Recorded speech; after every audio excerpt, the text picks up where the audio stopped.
हम लोग डिस्कस करने जा रहे हैं रीट 2022 सेकंड शिफ्ट जो रीट सेकंड लेवल के लिए जो एग्जाम हुआ है उसकी आंसर की उसके कुछ प्रश्न हम लोग डिस्कस करने जा रहे हैं जो कि स्मृति आधारित है, जो कि विद्यार्थियों द्वारा बताए गए हैं। जो भी साथी चैनल पर पहली बार आए चैनल को सब्सक्राइब कर देना, बेल आइकन प्रेस कर देना। चलो शुरू करते हैं आज की इस वीडियो को। पहला प्रश्न आप लोगों के सामने दिख रहा है, रमजोल आभूषण से संबंधित प्रश्न पूछा गया था। और रबी की फसल, यहाँ पर रबी की फसल नहीं होगा, रबी की फसल होगा, इससे संबंधित कोई सवाल आया होगा। फिर राजस्थान के अंतिम एजीजी कौन थे, ये सवाल पूछा गया था। अरावली में जिले कितने आते हैं, साथ 13 जिले आते हैं। तंबाकू पदार्थ संबंधित आप लोगों को पूछा गया था प्रश्न। फिर हिमाचल में जल सर्कन विधि क्या है। फिर ढोला मारू है जो साथियों कहाँ की चित्रकला शिला है। तो यहाँ पर आप लोग देख सकते हो ढोला मारू का दुआ या कोई ग्रंथ होगा, या चित्रकला शैली सवाल पूछा गया है। फिर बनी ढनी किससे संबंधित है, बनी ढनी से आप लोगों को प्रश्न पूछा गया कि बनी ढनी किससे संबंधित है। राजसमंद की स्थापना कब हुई थी, या राजसमंद की स्थापना किसने की, ऐसा कोई शायद प्रश्न आया होगा जो विद्यार्थियों ने बताया है। फिर देवनारायण जी के मंदिर से संबंधित एक सवाल पूछा गया है। जैसलमेर के संस्थापक से संबंधित एक सवाल पूछा गया है। फिर आगे देखते हैं तो राजस्थान का ताजमहल, तो आप लोगों को पता ही है जसवंतरा। राजस्थान का मैनचेस्टर भीलवाड़ा से संबंधित पूछा गया है। सिवाना दुर्ग कौन सी पहाड़ी पर स्थित है, ये सवाल एक पूछा गया है। फिर सोनार दुर्ग किस जिले के अंदर स्थित, जैसलमेर के अंदर स्थित है। नीला शहर किसे कहते हैं, जोधपुर को कहते हैं। विश्व पर्यावरण दिवस कब मनाया जाता है, ये 5 जून को मनाया जाता है। नमामि गंगे अभियान संबंधित आप लोगों को सवाल पूछा गया, कब शुरू हुआ था नमामि गंगे अभियान। जो सवाल मैं जिनको उत्तर मैं नहीं बता रहा हूँ आप लोगों को, वो उत्तर आप लोगों को खुद ढूंढने हैं, ठीक है। रेशम कीट किस वृक्ष पे पाए जाते हैं, तो आप लोगों को बताना था रेशम कीट किस वृक्ष पे पाए जाते हैं। पर्यावरण की रक्षा करने वाली जाति कौन सी, विष्णुई है। रामदेव जी आपके तंवर जाति संबंधित है। लाचा गुजरी का संबंध तेजा जी से है। फिर राजस्थान के गांधी है वो कौन है, गोकुल भाई भट्ट है। तो ये सवाल आप लोगों को पूछे गए थे, और कुछ सवाल मैंने लिख रखे हैं आप लोगों को बता देता हूँ। देखो रेबीज कैसा रोग है, देखो साथियों रेबीज है वो कुत्तों के काटने पर होने वाला एक रोग है। फूल डोल महोत्सव कहाँ मनाया जाता है, साथियों भीलवाड़ा के अंदर, ये आप लोगों के शाहपुरा में मनाया जाता है। सूर्य के निकट ग्रह कौन सा है, बुध ग्रह है। फिर कालबिले जाति के आप लोगों को डांस बताने हैं, आप लोगों को याद होंगे, नहीं है तो आप लोग पता कर सकते हैं। राष्ट्रीय पंचांग का संबंध आप लोगों को बताना है कि राष्ट्रीय पंचांग का संबंध किससे है। राष्ट्रीय पंचांग जो शक संबंध है ये किससे संबंधित, शकों से संबंधित है, विक्रमादित्य से संबंधित है। आकेट निश्चित क्षेत्र क्या होते हैं आप लोगों को बताना था। फिर अगला प्रश्न है डांग की रानी किसे कहा जाता है, तो करौली जो है यहाँ पर जिले को, करौली जिले को डांग की रानी कहा जाता है। नक्की झील कहाँ पर स्थित है, नक्की झील है वो आपके माउंट आबू सिरोही के अंदर स्थित है। बागड़ का चीकू किसे कहा जाता है। फिर दरियाव जी की पीठ पानी पड़ना, घड़ों पानी पड़ना मुहावरे का सही अर्थ क्या होता है? तो घड़ों पानी पड़ना मुहावरे का सही अर्थ होता है लज्जित होना। एक क्वेश्चन था, नमामि गंगे ये जो अभियान है ये कब शुरू हुआ था? तो ये शुरू हुआ था 2014। देखिए एक क्वेश्चन आपका इस तरीके से था कि विरोधी का विलोम शब्द क्या होगा, तो विरोधी का वैसे होता है सहयोगी, लेकिन बताया जा रहा है कि विरोध का क्या होता है, विरोध का विलोम शब्द क्या होता है, समर्थक होता है। क्या होता है? समर्थक। एक क्वेश्चन था, राजस्थान के किस जिले को वस्त्र नगरी कहा जाता है? तो राजस्थान का जो भीलवाड़ा जिला है इसको वस्त्र नगरी कहा जाता है। राजस्थान का मैनचेस्टर किसे कहते हैं? तो राजस्थान का मैनचेस्टर कहते हैं भीलवाड़ा को। एक क्वेश्चन आया था, हवा महल का निर्माण किसने करवाया था? तो देखिए हवा महल का निर्माण करवाया था सवाई प्रताप सिंह ने। किसने करवाया था? सवाई प्रताप सिंह। एक क्वेश्चन का आंसर आपको कमेंट करके बताना है कि हल्दी घाटी का युद्ध कब हुआ था? आप लोग कमेंट बॉक्स में कमेंट करके बता सकते हैं कि हल्दी घाटी का युद्ध कब हुआ था। नेक्स्ट क्वेश्चन है, राष्ट्रपति की कार्यकारी शक्तियां जो हैं वो किस अनुच्छेद में है, किस आर्टिकल में है? तो राष्ट्रपति की कार्यकारी शक्तियां जो हैं आर्टिकल 53 या अनुच्छेद 53 में है। एक क्वेश्चन था, राजस्थान की सबसे ऊंची चोटी कौन सी है, उसका नाम बताइए। तो राजस्थान की सबसे ऊंची चोटी है गुरु शिखर। कौन सा हो जाएगा? गुरु शिखर। एक क्वेश्चन आया था, पुनर्बलन का जो सिद्धांत है वो किसने दिया था? तो पुनर्बलन का सिद्धांत दिया था क्लार्क हल या सीएल हल। नेक्स्ट है, इंडोनी नृत्य। इंडोनी नृत्य जो है वो किस जनजाति से संबंधित है? तो ये संबंधित है काल बेलिया जाति से। कालबेलिया जाति से संबंधित है। एक क्वेश्चन था, हिंदी का है, सदैव में कौन सी संधि है? तो देखिए सदैव में दो मात्राएं हैं, तो दो मात्राएं किसके लिए होता है? वृद्धि संधि के लिए। वृद्धि हो रही तो इसमें आपका हो जाएगा वृद्धि संधि। नेक्स्ट क्वेश्चन है, सूर्य के सबसे नजदीक जो ग्रह है वो कौन सा है? तो सूर्य के सबसे नजदीक ग्रह जो है वो हो जाएगा बुध ग्रह। एक क्वेश्चन था, पागल कुत्ते के काटने से कौन सी बीमारी होती है? तो देखिए पागल कुत्ते के काटने से रेबीज बीमारी होती है। इसमें देखिए रेबीज में क्या होता है? हाइड्रोफोबिया हो जाता है, मतलब पानी से डर लगने लगता है। पृथ्वी दिवस कब मनाया जाता है? ये क्वेश्चन एक आया था। पृथ्वी दिवस मनाया जाता है 22 अप्रैल को। नेक्स्ट क्वेश्चन है, विश्व पर्यावरण दिवस कब मनाया जाता है? तो विश्व पर्यावरण दिवस मनाया जाता है 5 जून को। विश्व पर्यावरण दिवस मनाया जाता है। एक क्वेश्चन है, जैव विविधता दिवस कब मनाया जाता है? तो जैव विविधता दिवस मनाया जाता है 22 मई को मनाया जाता है। नेक्स्ट क्वेश्चन है, ढाक के तीन पात मुहावरे का जो सही अर्थ होता है वो क्या होता है? तो ढाक के तीन पात मुहावरे का सही अर्थ होता है सदैव एक सा बने रहना। ये होता है ढाक के तीन पात मुहावरे का सही अर्थ। नेक्स्ट क्वेश्चन है, वर्तमान में राजस्थान के जो मुख्यमंत्री हैं या सीएम जो हैं उनका नाम बताइए। तो ये हो जाएंगे अशोक गहलोत। बागड़ के गांधी कौन है? तो बागड़ के गांधी हैं भोगीलाल पंड्या। वर्तमान राजस्थान निर्माता का नाम बताइए। वर्तमान में जो राजस्थान है उसका निर्माण किसने किया था? तो ये किया था मोहनलाल सुखाड़िया। एक क्वेश्चन आया था, राजस्थान के किस जिले को सूर्य नगरी के नाम से भी जाना जाता है, या सूर्य नगरी किसे कहते हैं राजस्थान में? तो ये कहते हैं जोधपुर को। किसको कहते हैं? जोधपुर। एक क्वेश्चन है, राजस्थान का गांधी जो है वो कौन है?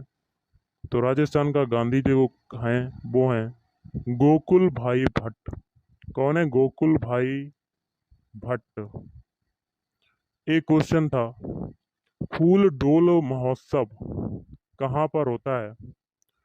तो फूल डोल महोत्सव होता है भीलवाड़ा। राष्ट्रीय पंचांग किस संवत से संबंधित है? तो ये संबंधित है शक संवत से। शक संवत। डोंग की रानी किसे कहते हैं? तो डोंग की रानी कहते हैं करौली को। प्रतिमान का सिद्धांत जो है वो किसने दिया था? तो प्रतिमान का सिद्धांत दिया था थॉमसन ने। लसोड़िया आंदोलन किसके द्वारा चलाया गया? ये एक क्वेश्चन था, तो आपको कमेंट बॉक्स में कमेंट करके बताना कि इसका आंसर क्या होगा। एक क्वेश्चन था, बाघ के कितने अंग होते हैं? तो बाघ के टोटल 2 अंग होते हैं। एक क्वेश्चन था, जैसलमेर की स्थापना किसने की? तो जैसलमेर की स्थापना की जैसल भाटी। तो देखिए रेशम के कीड़े जो होते हैं या कीट होते हैं किस वृक्ष पर पलते हैं? तो ये हो जाएगा सैतूत। एक क्वेश्चन था, रामदेव जी किस वंश से थे या किस वंश से संबंधित हैं? तो ये हो जाएगा तंबर वंश। क्या हो जाएगा? तंबर वंश से संबंधित हैं। अगला है लाछा गुजरी। गुजरी का संबंध किससे है? तो ये है तेजा जी से। चैत्र शुक्ल 13 को कौन सी जयंती मनाई जाती है? तो चैत्र शुक्ल 13 को मनाई जाती है महावीर जयंती। कौन सी मनाई जाती है? महावीर जयंती। राजस्थान के अंतिम एजीजी का नाम बताओ। तो राजस्थान के अंतिम एजीजी का नाम है बुकरे, सॉरी ब्रूके, ब्रूके। एक क्वेश्चन था, देव नारायण जी का मंदिर जो है ये कहाँ पर है? तो देव नारायण जी का मंदिर है भीलवाड़ा। सोनार का किला कहाँ पर है? तो सोनार का किला जो हो जाएगा वो हो जाएगा कहाँ पर है? जैसलमेर में। पर्यावरण में कौन सी गैस नहीं पाई जाती है? तो देखिए, पर्यावरण में रेडॉन गैस नहीं पाई जाती है, इसका सिंबल होता है आरएन। और ये कैसी गैस होती है? नोबल गैस होती है, अक्रिय गैस होती है। आईक्यू का सूत्र किसने दिया? फार्मूला किसने दिया? तो आईक्यू का फार्मूला दिया। अगला है, विकास का अर्थ क्या होता है? तो विकास का अर्थ होता है ऑप्शन सी, अभिप्रेरणा एवं अनुभव के फलस्वरूप होने वाले परिवर्तनों की उत्तरोत्तर श्रृंखला। विकास के संदर्भ में निम्न में से कौन सा जो कथन है वो सत्य नहीं है? ऑप्शन बी, बाकी के तीन सही हैं। जैसे कि पहला है, विकास की प्रत्येक अवस्था में अपने खतरे हैं।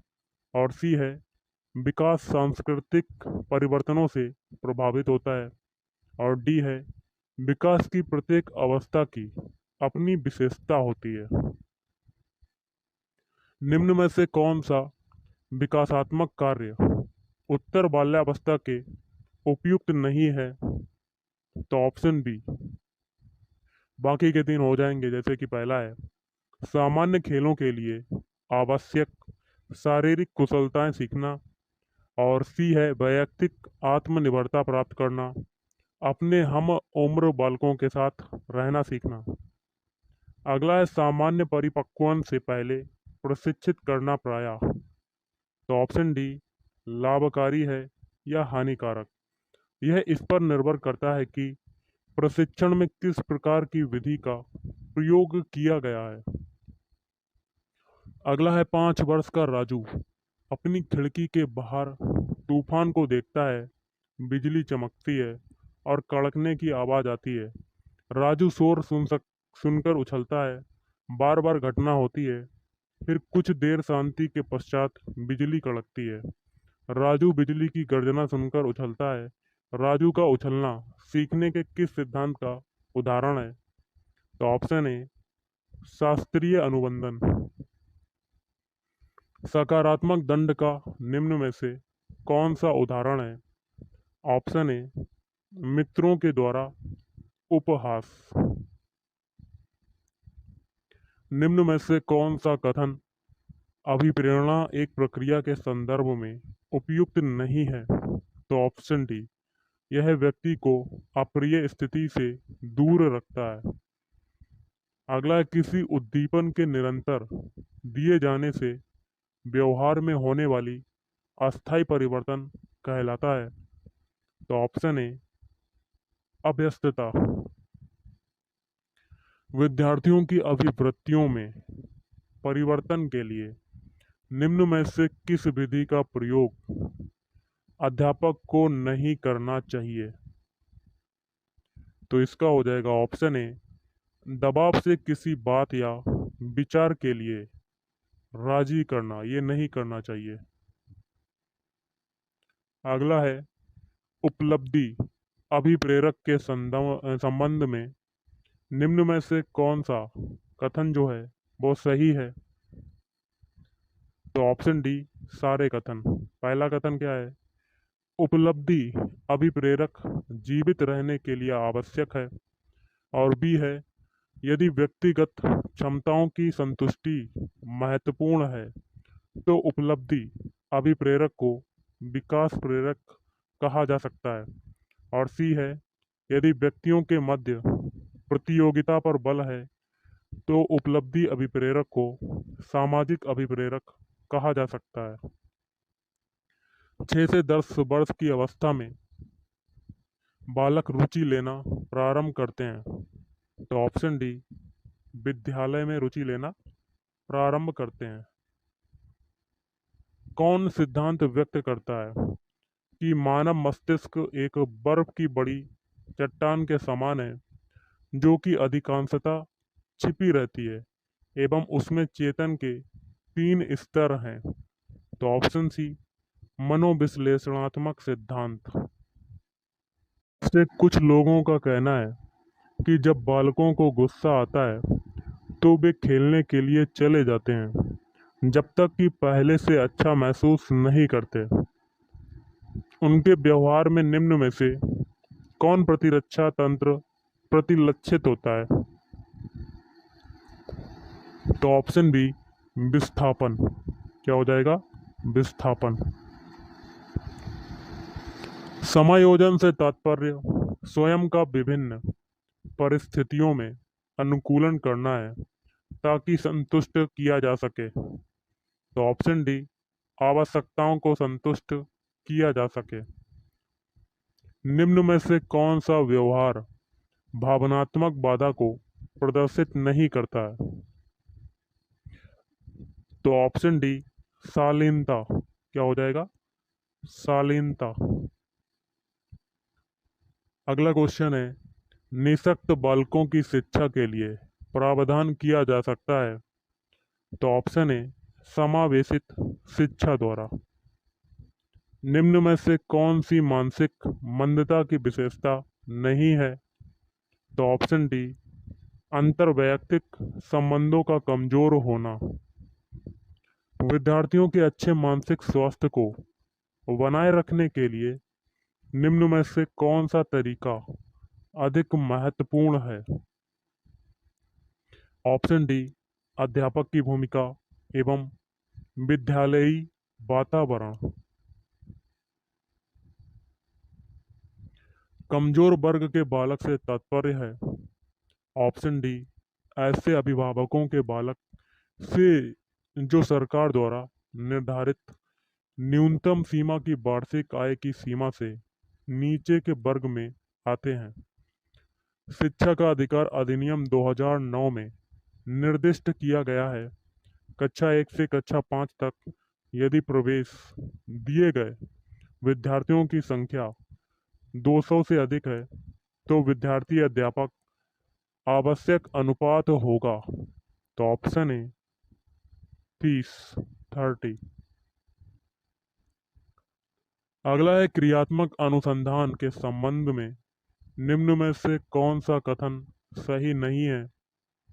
ऑप्शन सी, बाकी के 3 सही हैं, जैसे कि पहला है, यह अध्यापकों एवं शिक्षा व्यवसाय से जुड़े लोगों के द्वारा किया जाता है। बी है, यह किसी विशिष्ट समस्या के समाधान के लिए किया जाता है। और डी है, स्थानीय स्तर पर रोजमर्रा की समस्याओं के समाधान के लिए क्रियात्मक अनुसंधान किया जाता है। निम्न में से कौन सा कथन शिक्षण के बारे में सत्य नहीं है? ऑप्शन डी, बाकी के 3 सही हो जाएंगे। पहला है, शिक्षण में सुधार किया जा सकता है। शिक्षण औपचारिक एवं अनौपचारिक है। शिक्षण विज्ञान के साथ साथ कला भी है। राष्ट्रीय पाठ्यचर्या रूपरेखा 2005 में गुणवत्ता आयाम शीर्षक के अंतर्गत अधिक महत्व दिया गया है। ऑप्शन डी, बालकों के लिए संरचित अनुभव एवं पाठ्यक्रम सुधार को। नेक्स्ट है, राष्ट्रीय पाठ्यचर्या रूपरेखा 2005 में निम्न में से किस परीक्षा संबंधी सुधारों को सुझाया गया है? तो ऑप्शन ए, कक्षा 10 की परीक्षा ऐच्छिक, दबाव को कम करने एवं परीक्षाओं में सफलता के लिए आवश्यक है। तो ऑप्शन ए, कम अवधि की परीक्षाओं में अंतरण। अगला क्वेश्चन है, मूल्यांकन का उद्देश्य है। तो मूल्यांकन का उद्देश्य क्या है? ऑप्शन डी, उत्पादक